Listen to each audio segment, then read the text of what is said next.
वर्धमान नामक शहर में एक कुशल व्यापारी रहा करता था। जब उस राज्य के राजा को उसकी कुशलता के बारे में पता चला तो राजा ने उसे अपने राज्य का प्रशासक बना दिया। व्यापारी की कुशलता से आम व्यक्ति से लेकर राजा तक सभी बहुत प्रभावित थे।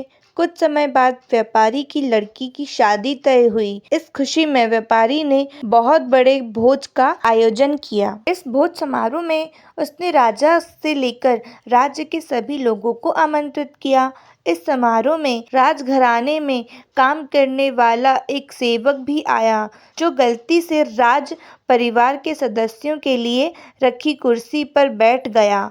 उस सेवक को कुर्सी पर बैठा देख व्यापारी को बहुत गुस्सा आता है। गुस्से से व्यापारी उस सेवक का उपहास कर समारोह से भगा देता है।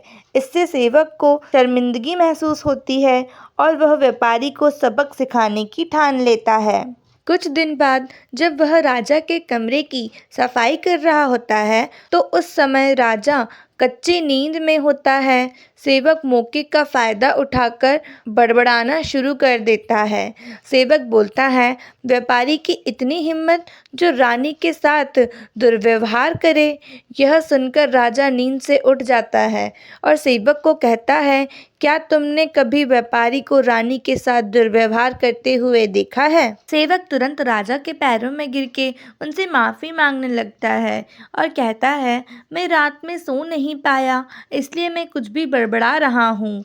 सेवक की बात सुनकर राजा सेवक को कुछ नहीं बोलता, लेकिन उनके मन में व्यापारी के लिए शक पैदा हो जाता है।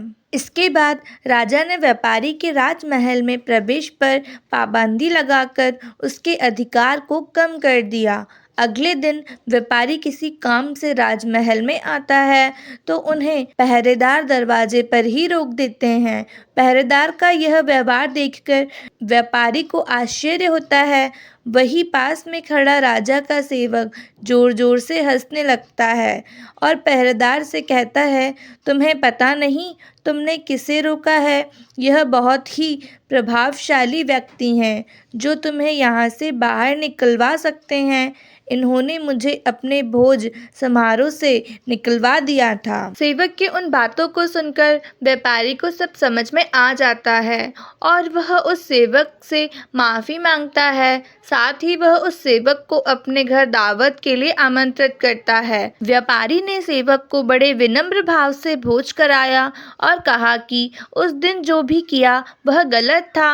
व्यापारी से सम्मान पाकर सेवक खुश होता है और कहता है, आप परेशान ना हो, राजा से खोया हुआ सम्मान आपको जल्दी वापस दिलाऊंगा। उसके अगले दिन राजा जब कच्ची नींद में होता है तो सेवक कमरे की सफाई करते हुए फिर से बड़बड़ाने लगता है और कहता है, हे भगवान, हमारे राजा इतने भूखे होते हैं कि गुसलखाने में स्नान करते हुए खीर खाते रहते हैं।